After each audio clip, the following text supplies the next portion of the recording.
In any literature, subjective interpretation is a must. However, when it comes to reading tests, especially for multiple choice exams with only one correct answer, it's not subjective. The answer to center ideas, themes, intention of the author, and character development are not subjective because the test creators don't want to incur any controversies and want to remain as objective as possible. Otherwise, they might get thousands of losses every year.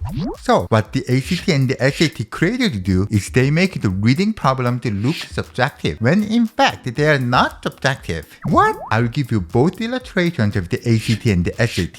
The first rule is ignore the words most closely, most nearly, and most likely. The superlative adjective most is used to disguise a question as subjective, when in fact it cannot be subjective. For example, as it is used in line 30, the phrase something innate most nearly means. When you read this question, in your mind, you should omit the expression most nearly. So what the question is really asking is, as it is used in line 30, the phrase something innate means. We took out the word most nearly. Here's another example. This time it's a sample SAT question. As used in line 2, tract most nearly means should be translated as used in line 2, tract means. There is only one correct answer, so the phrase most nearly is redundant. It can even help you if you can reword the question phrase so that it points to only one answer, such as means the same as. For instance, as used in line 2, tract means the same as. Hence, learn to ignore the seemingly subjective word most and rephrase the question so that it only points to one correct answer. The second rule is translate the verb suggest to be reworded. Many students get confused when they see words like inferred or suggest. Oh my gosh, I'm so bad at inference questions. No panic though. Remember that the ACT and the SAT cannot be subjective. So any suggestion or inference should be objective with only one correct answer. What the question really means is to find an expression that can be reworded in the same context. For example, the passage suggests that individuals who use the insanity defense should be read as it can be reworded from the passage that individuals who use the insanity defense. Also, another example from the SAT. It can reasonably be inferred from the passage and graphic that should be read as it can be reworded from the passage and graphic that. Every correct answer is always direct and can be backed up from the passage. Don't fall into the trap of inferring and suggesting without context.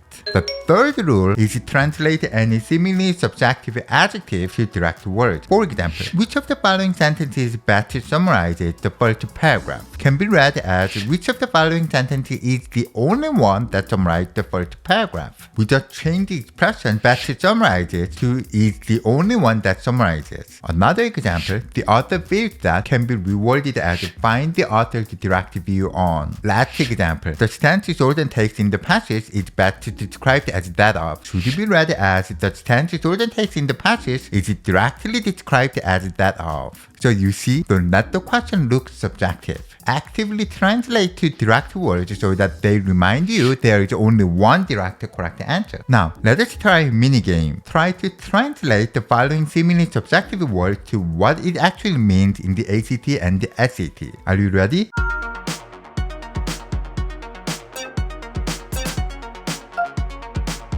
The answer is D. Always omit the superlative expression most and the following adverb.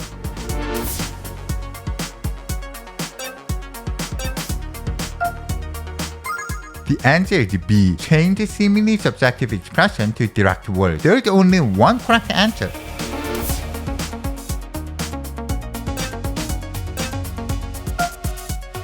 The answer is C. Any inference and suggestion questions are not objective in the ACT and the SAT. In fact, they can be reworded with the same context.